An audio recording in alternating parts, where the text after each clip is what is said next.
I am Amanda Cooper, 32 years old, and I thought today would mark the start of our family vacation to Hawaii. Sunscreen on bag-packed excitement bubbling as I pulled into my parents' driveway.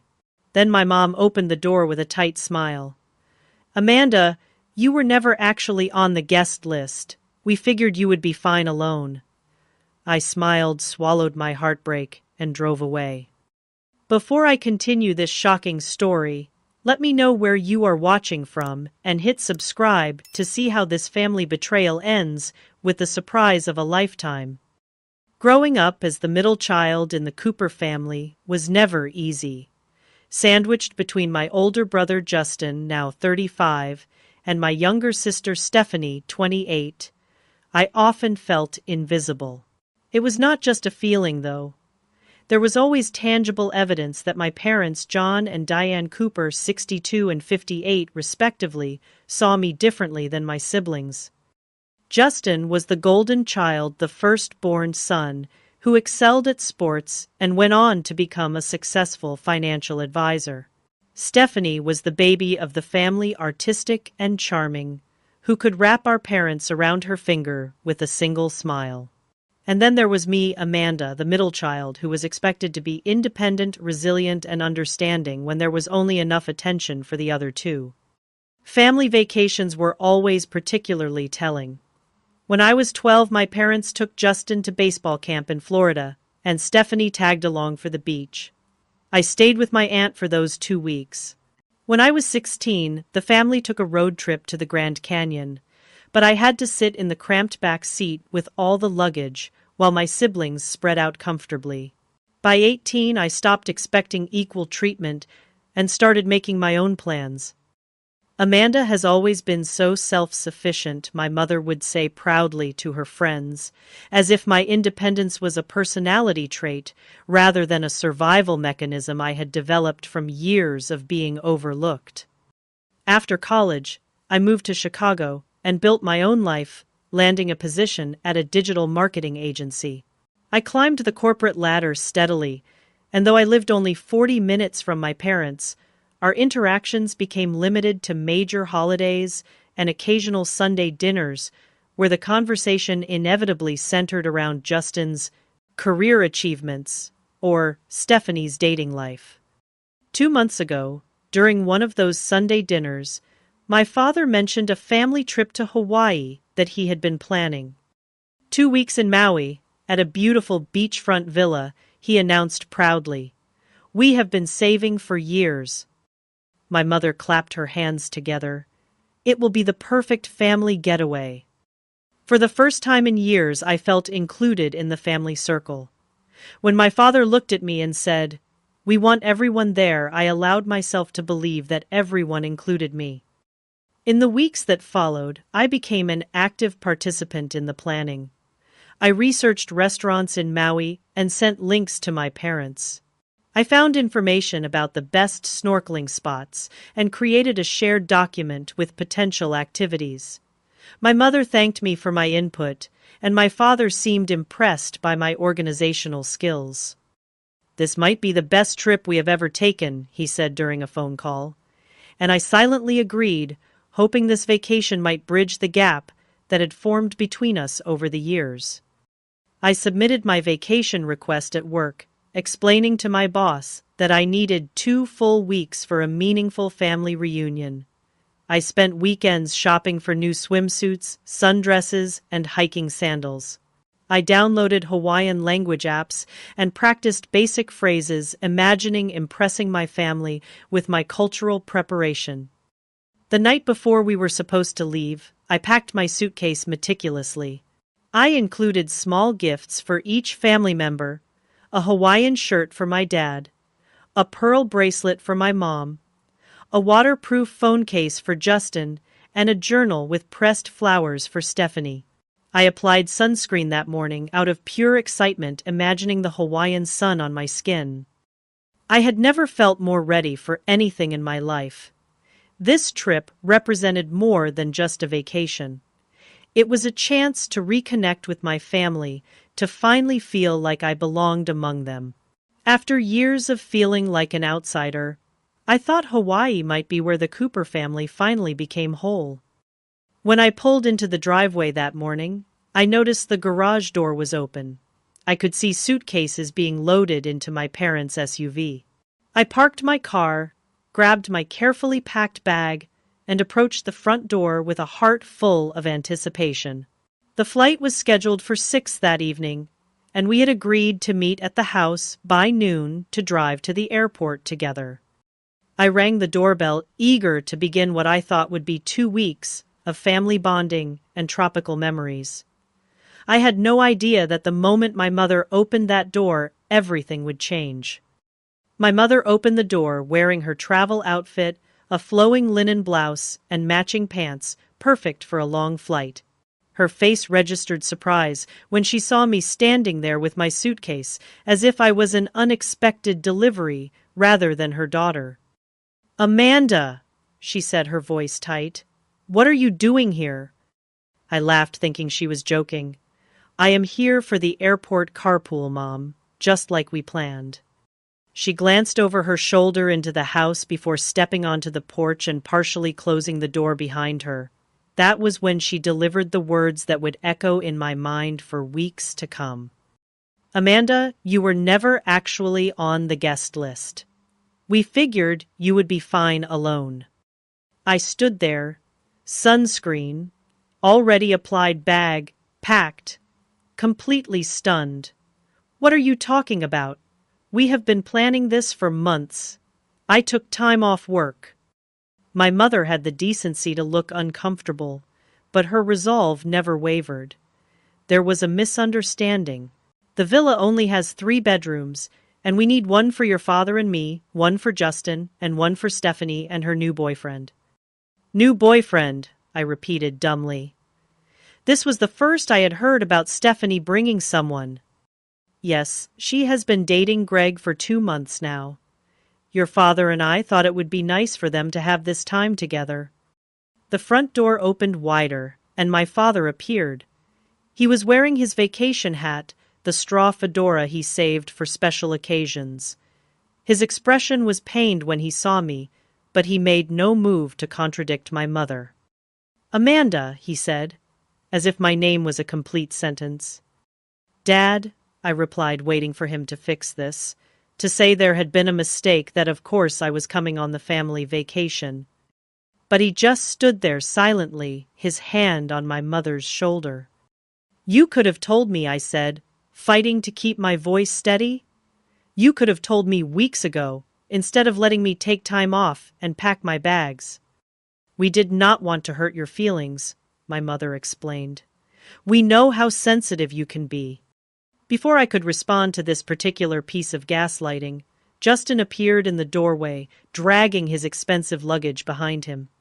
He at least had the grace to look embarrassed when he saw me. "Hey, sis," he said awkwardly. "What is up?" "Apparently I am not going to Hawaii," I replied. His eyes darted to our parents, then back to me. "Oh, that is, too bad." Stephanie was the last to appear, holding hands with a tall man I assumed was Greg. Her face fell when she saw me standing there with my suitcase.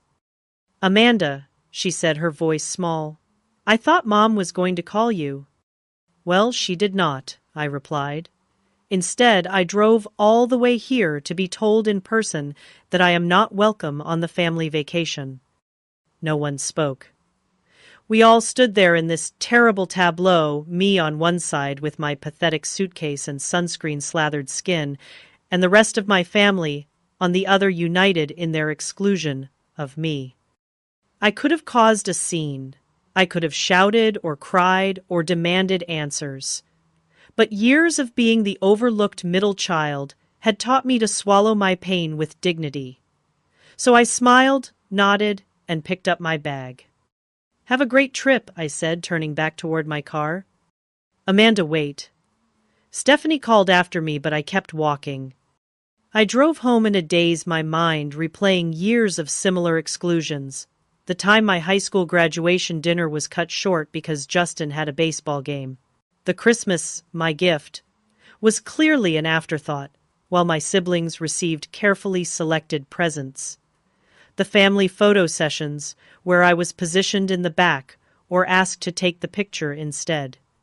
Back at my apartment, I scrolled through social media, masochistically seeking updates. Sure enough, by evening, Stephanie had posted a selfie of the family at the airport gate. "Hawaii bound with my favorite people," read the caption. I was not tagged, mentioned, or missed. I ordered takeout, unable to muster the energy to cook, and tried to figure out what to do with 2 weeks of unexpected vacation time. Maybe I could book a solo trip somewhere. Maybe I could pick up extra projects at work. Maybe I could just sit in my apartment and feel sorry for myself. Around 9 that night, my phone pinged with a notification. It was a payment request from my father via a money transfer app, $4,800 teen. Your share of flights and villa. I stared at the screen in disbelief. Not only had they excluded me from the trip, but they were also expecting me to help pay for it. I called my father immediately. "Dad, what is this payment request?" "For your portion of the trip," he said, as if it was perfectly reasonable. "The trip I am not on." "Well, we booked everything for 5 people originally, and the cancellation fees would have been substantial. Plus, we did include you in all the planning." Because I thought I was going, I was nearly shouting now. "Amanda, calm down. We just figured, since you make good money at your job, you would not mind contributing. Family helps family." I ended the call before I could say something I might regret. I sat on my couch, still in the sundress I had chosen for travel, and felt the full weight of the realization I was not just overlooked in my family. I was actively excluded while still being expected to contribute. The ultimate irony was that they had never actually canceled my portion. They had just decided I would not use it. After ending the call with my father, I collapsed onto my couch and finally allowed the tears to come. Not quiet, dignified tears, but ugly, racking sobs that left me gasping for breath. My chest physically hurt from the betrayal. How could they do this to me? Was I really so unimportant to my own family? When the initial wave of emotion subsided, I picked up my phone and called the one person I knew would understand, my best friend, Jessica. They did what she practically screamed after I explained the situation. And then had the audacity to ask you for money. Who does that? My family, apparently, I said, feeling exhausted. This is beyond the usual Cooper family nonsense, Amanda. This is cruel. She was right. This went beyond the typical overlooking of the middle child. This was calculated exclusion, followed by financial exploitation. I have 2 weeks of vacation time and nowhere to go, I said miserably. You could come stay with me, Jessica offered. She lived in a small apartment in the city with her 2 cats. Thanks, but I think I need some time alone to process this.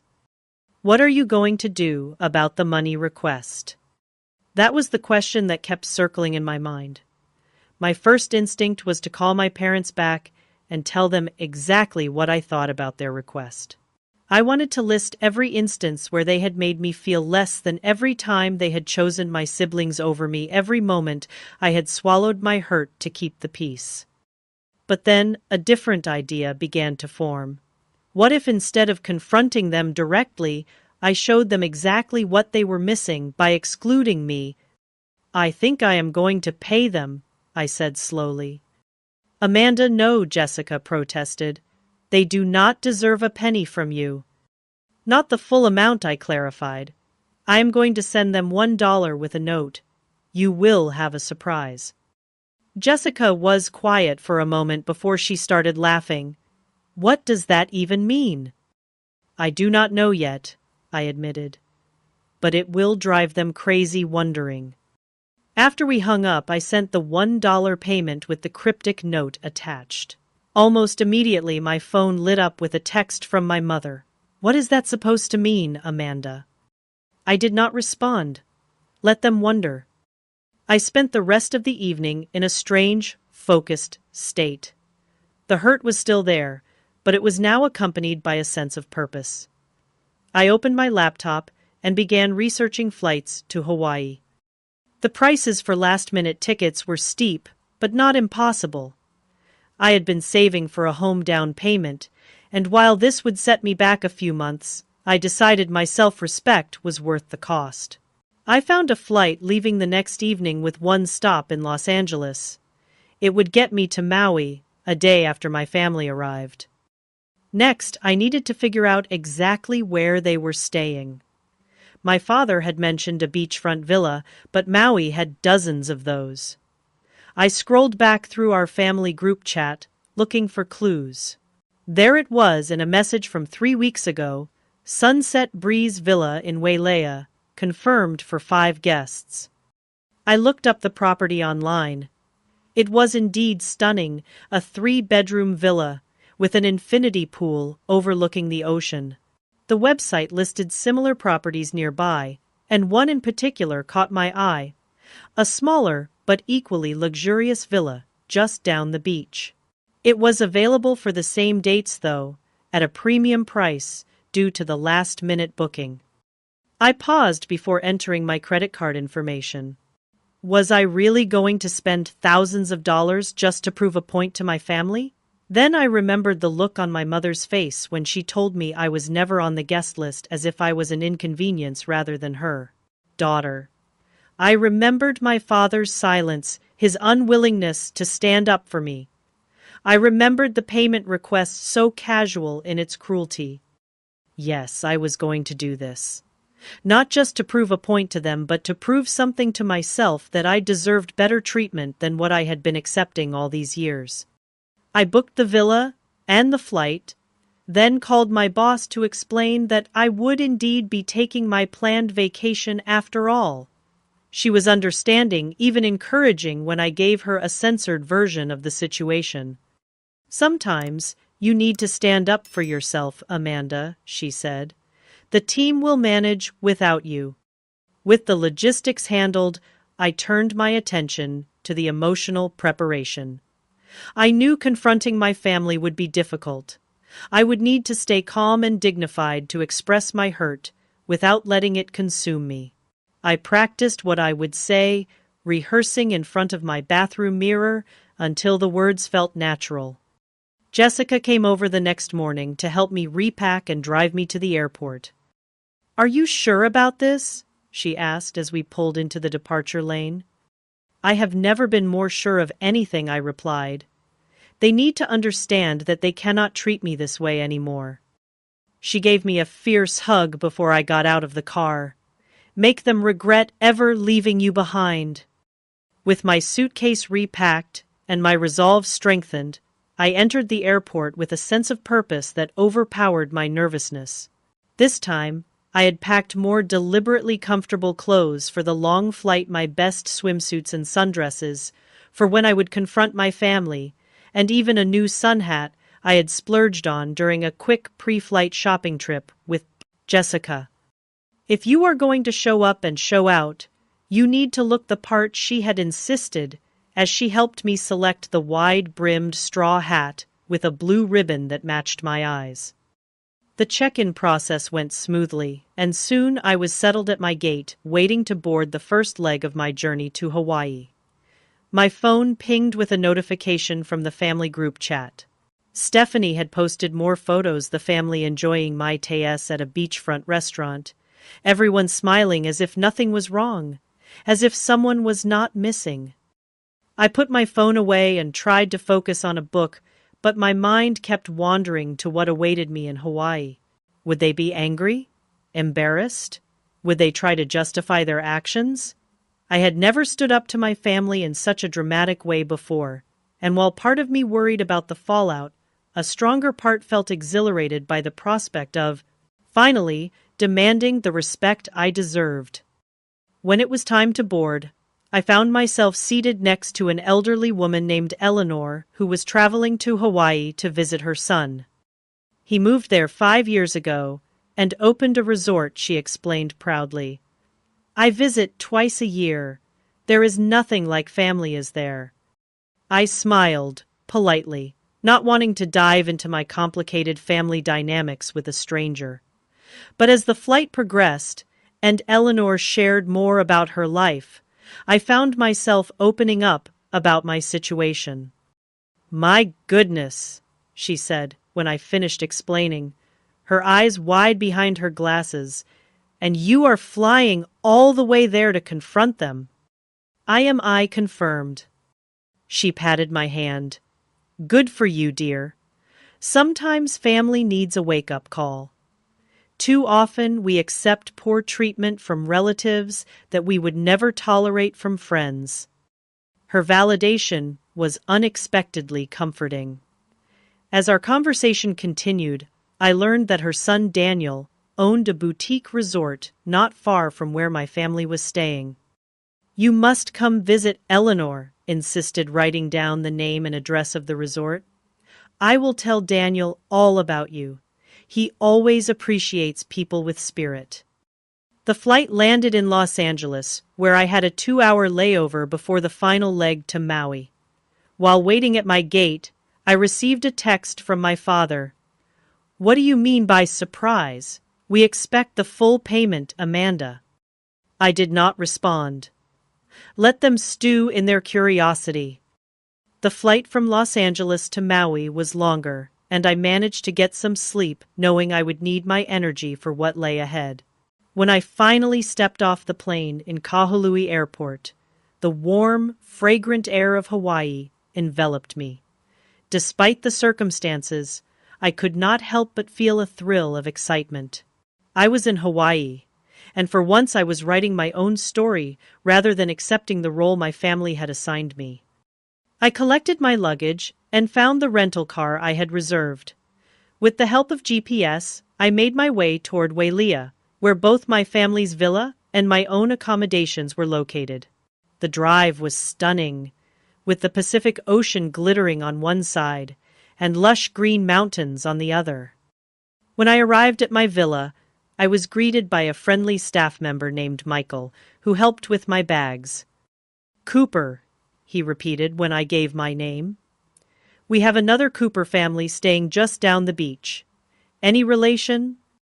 Yes, I said with a smile that did not reach my eyes. They are my family. Oh, wonderful. They arrived yesterday. Shall I let them know you are here? No, thank you. I would like to surprise them. Michael looked curious, but did not press the issue. He showed me around the villa, which was smaller than my family's but beautifully appointed with a private patio that had an unobstructed view of the ocean.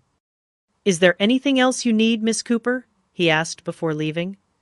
Actually, yes. Could you tell me which beach the guests from the Sunset Breeze Villa usually visit? My family mentioned a particular spot, but I forgot the name. That would be Wailea Beach. Most of our guests head there in the morning.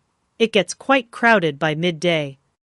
After he left, I unpacked my things and stepped onto the patio. The sun was beginning to set, painting the sky in spectacular shades of orange and pink. In the distance I could see several beachfront villas, and I wondered if one of them housed my family.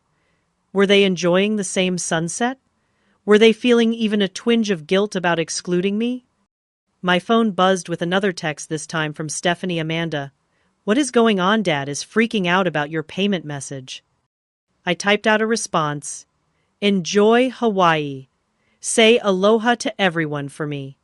Then I added a smiley face emoji, knowing it would only increase their confusion.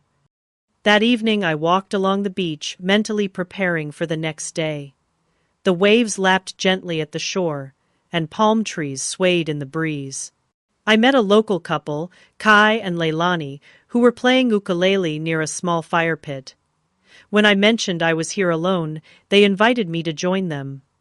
Family drama, I explained vaguely when they asked why I was traveling solo. Ah, we understand, Kai said, with a knowing nod. But you know what they say in Hawaii. Ohana means family, and family means nobody gets left behind. The irony was not lost on me. Unless you are the middle child, apparently, I said with a wry smile. We chatted for a while longer, and before we parted ways, Leilani offered some advice. If you are going to confront your family, do it with aloha in your heart, not just love, but respect and compassion. That way, no matter how they respond, you will have peace. I thanked them for their kindness and headed back to my villa. Tomorrow would be the day of reckoning, and I needed to be well rested and centered for what promised to be an emotional confrontation. As I lay in bed that night, listening to the sound of the ocean through the open windows, I felt a strange calm settle over me. For the first time in my life, I was standing up for myself against my family. Whatever happened tomorrow, I would no longer be the overlooked middle child who accepted scraps of attention. I would be Amanda Cooper, a woman who knew her worth and demanded the respect she deserved. I woke up early the next morning, my heart racing before my eyes even opened. Today was the day I would confront my family. I took my time getting ready, selecting a blue sundress that Jessica always said brought out the color in my eyes, and wearing the new sun hat we had purchased together. I wanted to look my best, not out of vanity, but because it would help me feel confident and composed. After a light breakfast on my patio, I gathered my beach bag, including a small gift for each family member that I had impulsively purchased at the airport. They did not deserve gifts, of course, but I wanted to make a point about generosity and thoughtfulness. According to Michael, Wailea Beach would be where my family would likely spend their morning. I decided to arrive around 10, giving them time to settle into their beach day before I made my appearance. I rehearsed what I would say one last time, then headed out. Wailea Beach was already bustling when I arrived. Families spread out on colorful towels, children built sand castles at the water's edge, and paddleboarders glided across the crystal-clear water. I scanned the crowd, looking for my family among the sea of sunbathers. And then I saw them. They had claimed a prime spot near the center of the beach. My father was reading a book under a large umbrella. My mother was applying sunscreen to her arms. Justin was throwing a frisbee with who I assumed was Greg, and Stephanie was arranging snacks on a small portable table.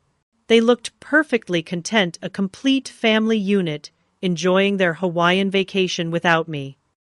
For a moment I considered turning around and leaving. What was I hoping to accomplish here? Would confronting them really change anything? But then I remembered the casual cruelty of my mother's words at the door, my father's complicit silence, and the audacious payment request. I deserved better, and they needed to know that. I took a deep breath and walked toward them, my heart pounding so hard I could feel it in my throat. Stephanie saw me first. She was reaching for a water bottle when she froze her mouth, dropping open in shock. Her reaction caught my mother's attention, who followed her gaze and actually dropped the sunscreen bottle she was holding when she saw me approaching. "Amanda!" she gasped loud enough to alert my father, who lowered his book in confusion. By now, I was close enough for them all to see me clearly. Justin and Greg stopped their frisbee game and stared. The collective shock on their faces would have been comical under different circumstances. "Aloha, family," I said, proud that my voice did not betray the emotional turmoil inside me. Surprise. "What are you doing here?" my father managed to ask, sitting up straighter in his beach chair. "I decided to join the family vacation after all," I replied, setting down my beach bag. "Though I booked my own accommodations since I was informed the villa had no room for me." My mother stood up, smoothing her cover-up as if preparing for battle. "Amanda, this is inappropriate. You cannot just show up like this." "Like what, Mom?" "Like a member of the family wanting to be included in a family vacation. How inappropriate of me." People on neighboring beach setups were beginning to notice the tension. A few curious glances were cast our way. "Lower your voice," my mother hissed. "People are staring." "I am not raising my voice," I said calmly. but I am going to say what needs to be said. I turned to address all of them. For years I have accepted being the afterthought in this family. I have smiled and nodded when you excluded me, forgotten me, or treated me as less important than Justin or Stephanie. I told myself that family is family, and that your love was just expressed differently toward me. My father shifted uncomfortably in his seat. Amanda, that is not fair. What is not fair, Dad, is telling me I am part of a family vacation, letting me take time off work and pack my bags, and then turning me away at the door. What is not fair is then having the audacity to ask me to pay for a trip I was not allowed to join. Justin, who had remained silent until now, stepped forward. Come on, sis, you are making a scene. I am not making a scene, Justin. I am finally standing up for myself. And if that makes you uncomfortable, perhaps you should ask yourself why. Stephanie, to her credit, looked genuinely remorseful. Amanda, I am so sorry. I thought they had talked to you weeks ago. Well, they did not, I replied. And no one, including you, bothered to check with me directly. Greg, clearly uncomfortable being caught in the middle of family drama, mumbled something about giving us privacy and walked toward the water. We did not think you would care that much, my mother said, her voice softer now, but still defensive. You are always so independent, Amanda. We thought you would be happy having time to yourself. That is the excuse you have always used, Mom. Amanda is so independent she does not need us. Did it ever occur to you that I became independent because I had to? Because I learned early on that I could not count on my family to include me or prioritize me. A woman on a nearby beach towel was now openly watching us, nodding slightly, as if she understood exactly what I was saying. I have spent my entire life accepting the scraps of attention and affection that were left over after you gave the best parts to Justin and Stephanie. I convinced myself that was normal, that maybe I was asking for too much. But this, excluding me from a family vacation and then asking me to help pay for it, that crossed a line I cannot ignore. My father stood up now, his face flushed with a mixture of embarrassment and anger. What exactly did you expect to accomplish by coming here, Amanda? To ruin our vacation, to make us feel guilty? I came here to show you that I deserve respect, I replied, my voice steady, despite the emotion building in my throat. That I am not an afterthought or an inconvenience, but a person with feelings who deserves to be treated with consideration, especially by her family. Several beachgoers were now watching our confrontation, some pretending to read books or check their phones while obviously listening. One older woman caught my eye and gave me an encouraging nod. You could have called my mother, said weakly. Like you could have called to tell me I was not welcome on this trip, I countered. I learned my communication skills from you, after all. As we stood facing each other on the beach, the tension thick enough to cut with a knife, I realized it was time to shift the dynamic. This confrontation was necessary, but it was not why I had come all this way. I had not spent thousands of dollars just to yell at my family on a Hawaiian beach. I did not come here just to confront you, I said, reaching into my beach bag. I brought each of you something. They exchanged confused glances as I pulled out the small gifts I had purchased. A handcrafted wooden turtle for my father, a pair of pearl earrings for my mother, a Hawaiian print wallet for Justin, and a delicate shell necklace for Stephanie. Amanda, my mother, began, her voice faltering as she held the earrings. I do not understand. I brought these because despite everything you are still my family, and when I was packing for what I thought would be our family vacation, I had included gifts for each of you. Different ones than these, but the sentiment was the same. Because that is what family does. They think of each other. My father looked down at the wooden turtle in his hand, turning it over slowly. We never meant to hurt you, Amanda. But you did hurt me, Dad. And it is not the first time. The difference is, this time I am not going to pretend it did not happen. Stephanie stepped forward, tears in her eyes. I am so sorry, Amanda. I should have checked with you directly. Yes, you should have, I agreed. But I appreciate your apology. Justin cleared his throat. So what now? Are you joining us at the villa? There is the pull-out couch in the living room. I could not help but laugh. After all this, your solution is to offer me a pull-out couch? No, Justin. I have my own accommodations. Where are you staying? My mother asked. I found a lovely villa just down the beach, I replied. But I am not alone. As if on cue, I saw Eleanor and her son Daniel walking toward us along the beach. I had contacted them that morning, and Eleanor had insisted on accompanying Daniel to meet my family. There she is, Eleanor called out, waving enthusiastically. Our wonderful new friend. My family turned to look at the approaching pair with confusion. Everyone, this is Eleanor, whom I met on my flight, and her son Daniel, I explained as they reached us. Daniel owns the Plumeria Bay Resort. My father's eyebrows shot up in recognition. The Plumeria Bay Resort was one of the most exclusive properties on the island, known for its celebrity guests and impeccable service. Pleased to meet you all, Daniel said, extending his hand to my father. Your daughter made quite an impression on my mother during their flight. When she told me Amanda's story, I insisted she stay at our best beachfront bungalow as our guest. As your guest, my mother repeated, clearly struggling to process this information. Completely complimentary, Daniel confirmed with a smile. We at Plumeria Bay believe in the spirit of aloha, which means no one gets left behind. The pointed comment was not lost on my family, who shifted uncomfortably. That is very generous of you, my father said stiffly. Not at all, Eleanor chimed in. Amanda is a delight. In fact, we are having a special sunset cruise this evening for our VIP guests, and she will be joining us. Stephanie was looking at me with new eyes, a mixture of remorse and something else. Admiration, perhaps. That sounds amazing, Amanda.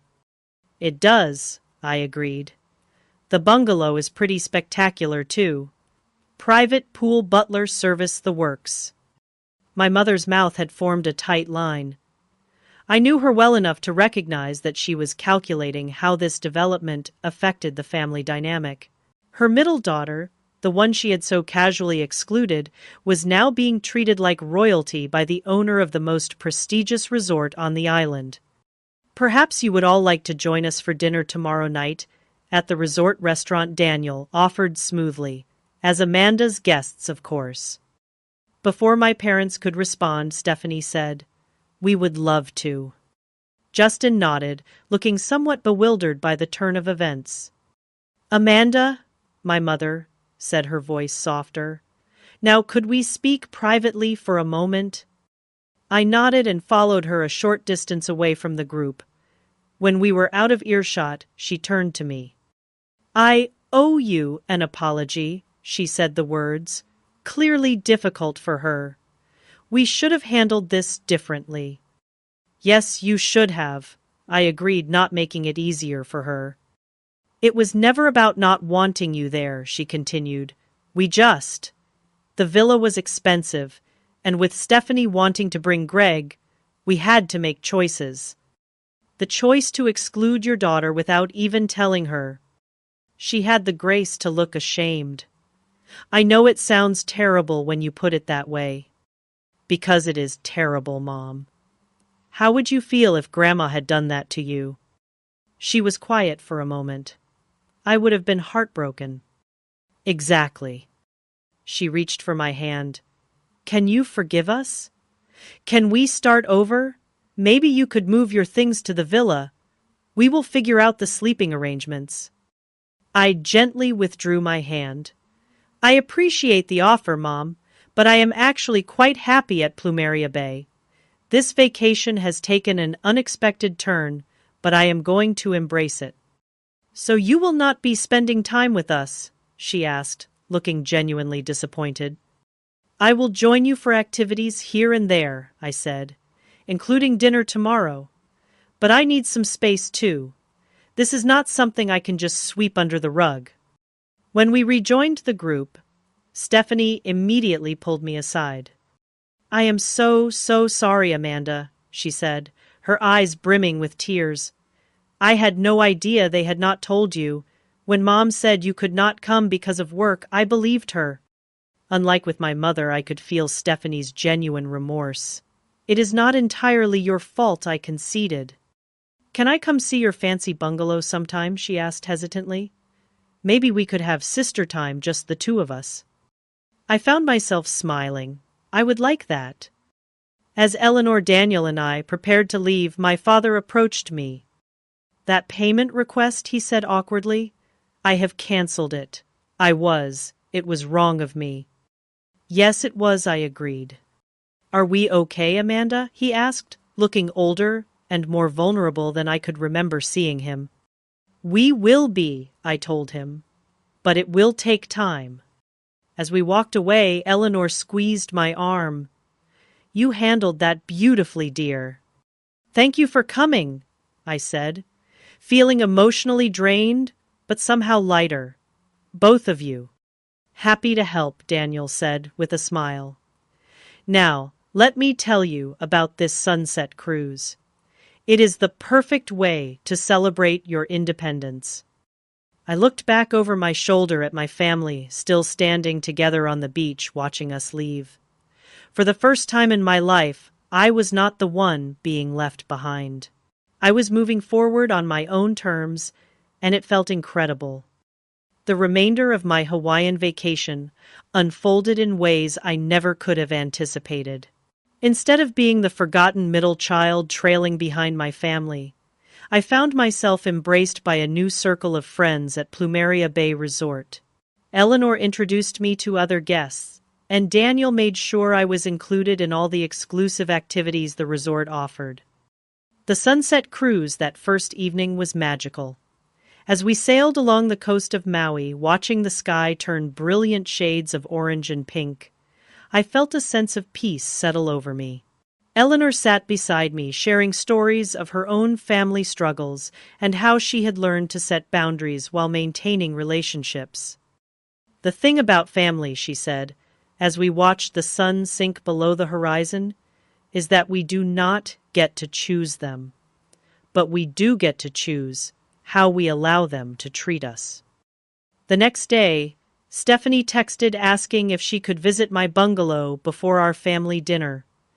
When she arrived, her eyes widened at the luxurious accommodations. This is incredible, she said, taking in the private pool and ocean view. Way nicer than our villa. We sat on the patio drinking fresh pineapple juice provided by the attentive resort staff. For the first time in years, maybe ever, Stephanie and I had a real conversation. Not about our parents or Justin, but about our lives, our hopes, our struggles. I need to tell you something, she said, after a while, looking nervous, about why you were excluded from the trip. I braced myself, not sure I wanted to hear more excuses. Mom and Dad are having financial problems, she confessed. Dad's retirement fund took a huge hit last year, and they had already put down the non-refundable deposit for the villa before they realized they could not really afford this trip. Then why take it at all, I asked. Pride, I think. And they had promised Justin and me for so long. When I mentioned bringing Greg, they realized they definitely could not afford another person, and they decided I would be the one left out. I finished for her. She nodded miserably. They figured you would understand best, since you have always been so independent. It was wrong, Amanda. So wrong. I should have offered to pay for Greg myself or not brought him at all. The revelation about my parents' finances put things in a slightly different light, though it did not excuse their behavior. They could have been honest with me rather than excluding me and then asking for money. Thank you for telling me, I said. It helps to understand a little better. That evening at dinner, the dynamic between my family and me had shifted noticeably.